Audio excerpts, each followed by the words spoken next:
Everything collapsed the moment a single valve turned Europe's confidence into liability. The decision itself was quiet, technical, almost bureaucratic. Gas volumes were reduced, then halted, not with theatrics but with contractual precision. Russia did not announce a crisis. It executed leverage. Europe had built its energy system on a layered assumption that pipelines were commercial tools, that long-term contracts ensured stability, that diversification on paper meant resilience in practice. None of those assumptions were tested until the flow stopped. For years, policymakers cited alternative suppliers, spot markets, and renewable targets as proof of strategic autonomy. In reality, the architecture remained concentrated. Major pipelines fed industrial cores. Storage levels were calibrated for normal winters, not geopolitical rupture. Pricing mechanisms tied electricity, heating, and manufacturing costs directly to marginal gas supply. When that supply tightened, the effect was mechanical, not ideological. Markets registered the shift before governments spoke. Futures spiked, volatility widened, and risk premiums quietly repriced European exposure. This was not panic, it was calculation. Traders understood what officials avoided admitting. Energy dependency is temporal power. Whoever controls the timing controls the damage. Russia chose the timing with surgical intent, aligned to seasonal vulnerability and regulatory inertia. Inside ministries, the mood shifted from assurance to assessment. Emergency models replaced growth forecasts. Legal teams reviewed force majeure clauses. Central banks monitored inflation pass-through they could not neutralize. No streets filled, no factories closed yet, but the system had been placed under load it was never designed to carry, and no one could say whether the pressure would ease or keep tightening. Markets moved first because markets are not bound by narrative discipline. The moment supply tightened, energy futures surged with mechanical speed, pulling electricity contracts, heating costs, and industrial inputs upward in a single correlated motion. This was not speculation, it was math. Marginal gas prices set the floor for entire economies, and that floor was rising by the hour. Currencies followed. The euro weakened as import costs ballooned and trade balances deteriorated in real time. Capital did what it always does under asymmetric risk. It sought shelter. Bond yields climbed, quietly, signaling stress without spectacle. Investors priced in inflation that central banks could not offset without crushing growth, and recession risk that fiscal authorities could not admit without triggering panic. Governments responded with language. Leaders spoke of buffers, reserves, and temporary measures. But markets measured cash flow, not confidence. Inflation transmitted instantly through supply chains. Chemical producers recalculated margins. Aluminum, fertilizer, and glass manufacturers absorbed energy costs that erased profitability. Each recalculation fed back into pricing models, which fed back into inflation expectations. Tightening financial conditions without a single rate hike. Emergency subsidies were announced within days, framed as protection for households and industry. The numbers did not survive scrutiny. Price caps required public borrowing at scale, colliding with debt ceilings and legal constraints written for peacetime stability. Every euro spent to suppress prices weakened fiscal credibility, and markets noticed. Credit default spreads widened not from fear, but from arithmetic. This was the exposure point. Political messaging lagged financial reality by weeks, sometimes months, while balance sheets adjusted in minutes. The state still claimed authority, but authority depends on capacity. And capacity was now being tested simultaneously by inflation, capital flight, and energy scarcity, with no proof that intervention could still outrun the consequences already priced in. Factories did not protest, they powered down. Energy rationing moved from spreadsheets to circuit breakers as governments prioritized households over production. Chemical plants curtailed output because gas is not just fuel but feedstock. Without it, reactions stop. Steel mills slowed furnaces they could not reheat cheaply. Glass lines went dark. Each shutdown followed operating manuals, not ideology. And each erased margins already crushed by prices. Supply chains fractured along predictable seams. Fertilizer shortages rippled into agriculture. Auto plants paused for lack of resins and specialty steels.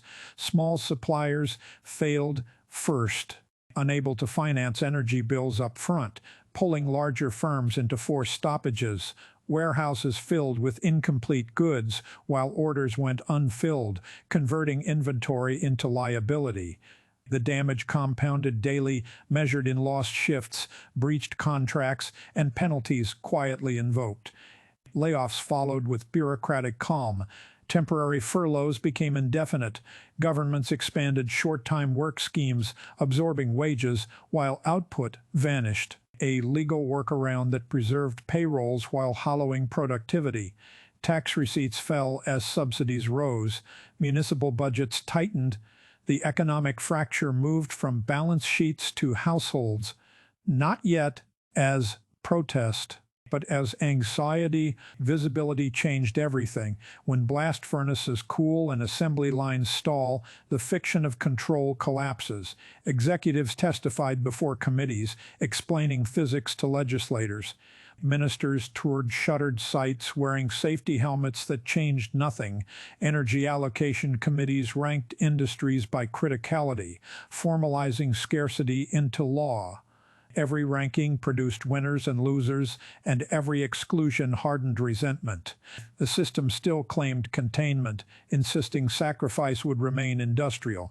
Yet unemployment climbed alongside shortages, and once production capacity is dismantled, restarting requires time, capital, and confidence that no longer existed, leaving a single unanswered question hanging over the workforce, watching gates locked behind them.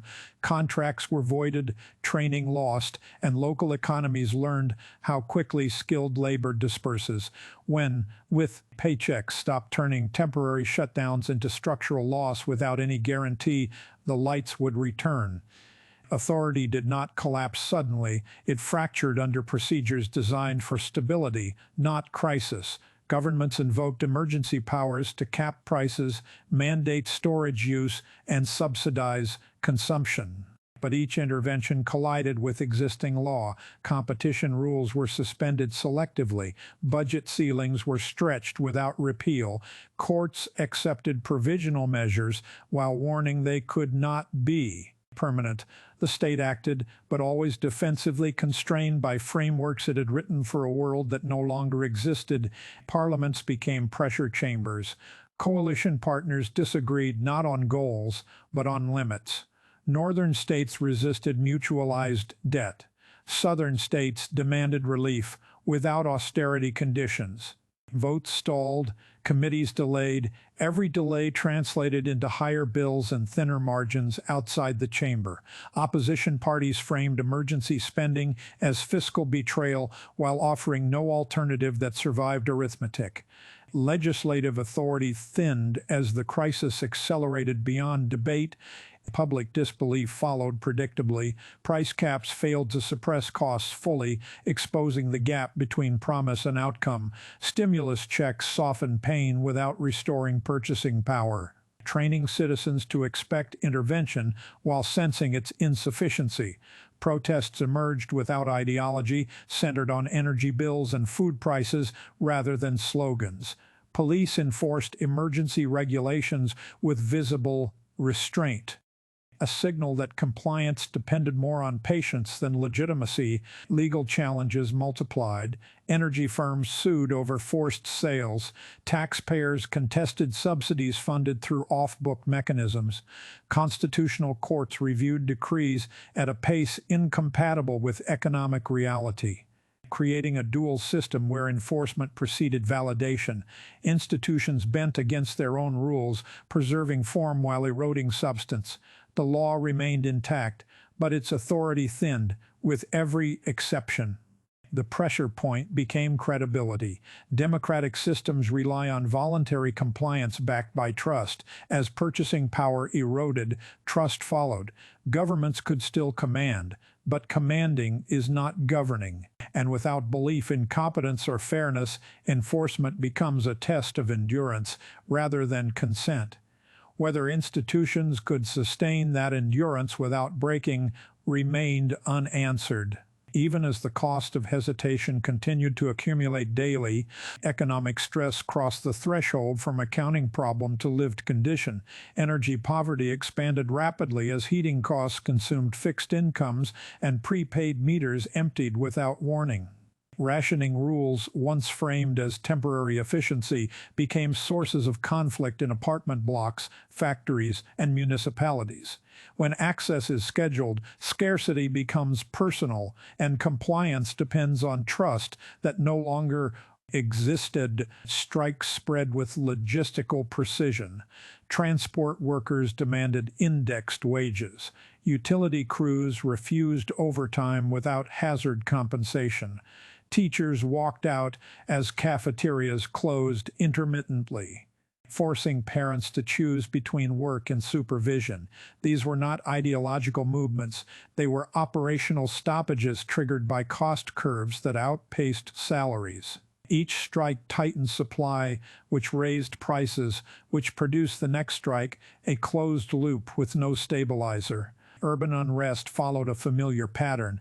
Demonstrations began peaceful, then stretched into nights as permits expired and patience thinned. Police enforced rationing and curfews selectively, preserving order while signaling limits. Footage circulated of queues, darkened storefronts, and heated exchanges at fuel depots.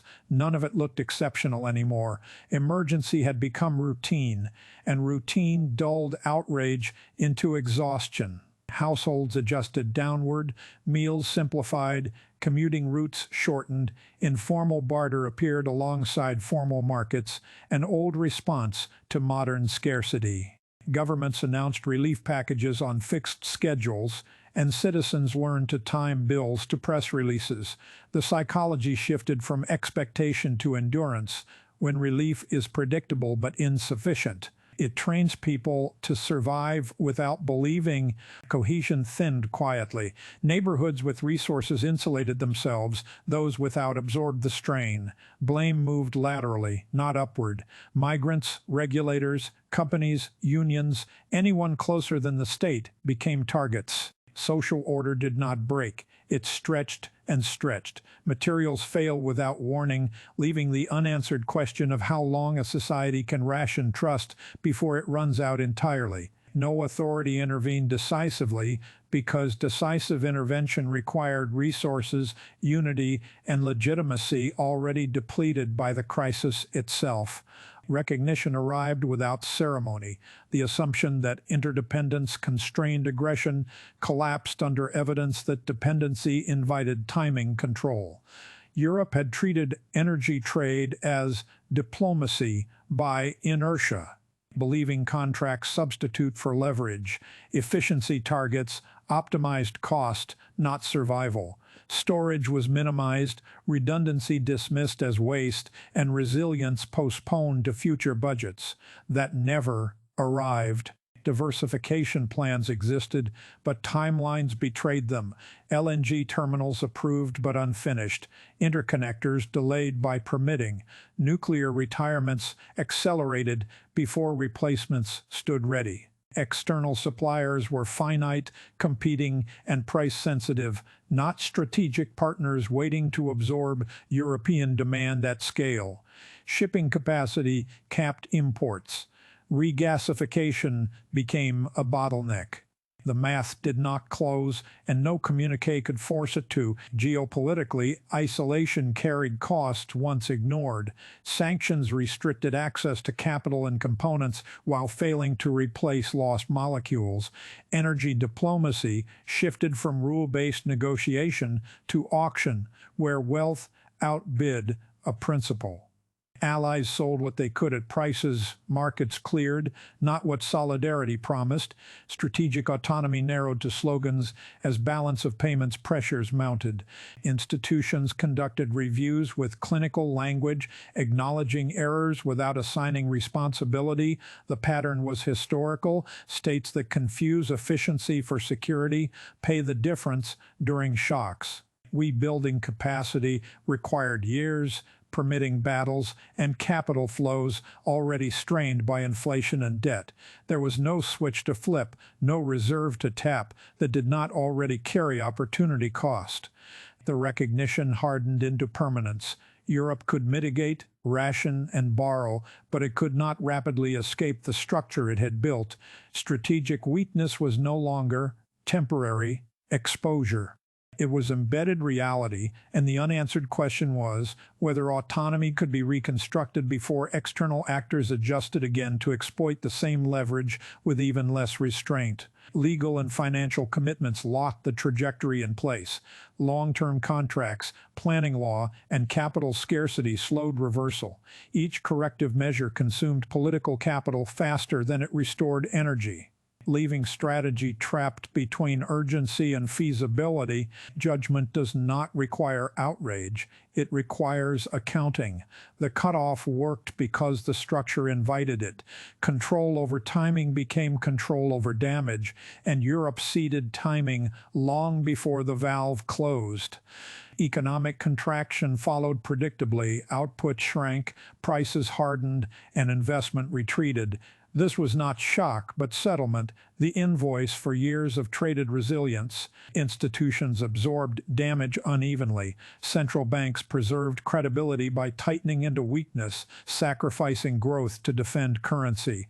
Governments borrowed to blunt pain, converting private cost into public debt that narrowed future options. Courts upheld emergency measures while warning they eroded norms. None of this restored leverage. It merely distributed loss across balance sheets, budgets, and households. Geopolitically, the outcome was decisive. Energy leverage translated into negotiating power, and negotiating power reshaped alliances. Europe paid more, waited longer, and accepted terms set elsewhere. Moral authority remained intact rhetorically, but leverage determines outcomes, not language. Bad faith actors require constraint, not persuasion, and constraint failed because dependency remained operative. Leadership failure was structural, not personal. Systems rewarded efficiency, punished redundancy, and postponed risk. When risk arrived, it arrived fully priced. There was no rescue clause in physics. No solidarity mechanism that could conjure supply. The attempt to govern scarcity through law exposed law's limits when material inputs disappear. Compliance persisted, but confidence did not. Markets recorded the verdict without sentiment. Credit remained available at a price that signaled mistrust. Capital favored jurisdictions with surplus energy and predictable input costs. What left did not rush back, because memory outlasts stimulus. Recovery plans multiplied, but plans do not reverse sunk costs or reassemble dispersed skills once capacity has been dismantled under sustained scarcity. This was the sentence. Collapse was not accidental, nor was it imposed alone. It was the cost of mistaking commerce for security and optimism for strategy. The record will show that the damage aligned precisely with design choices, and that once the mechanism activated, outcomes followed without deviation. The only remaining pressure lies in how history assigns responsibility, when, and consequences are permanent and excuses expire.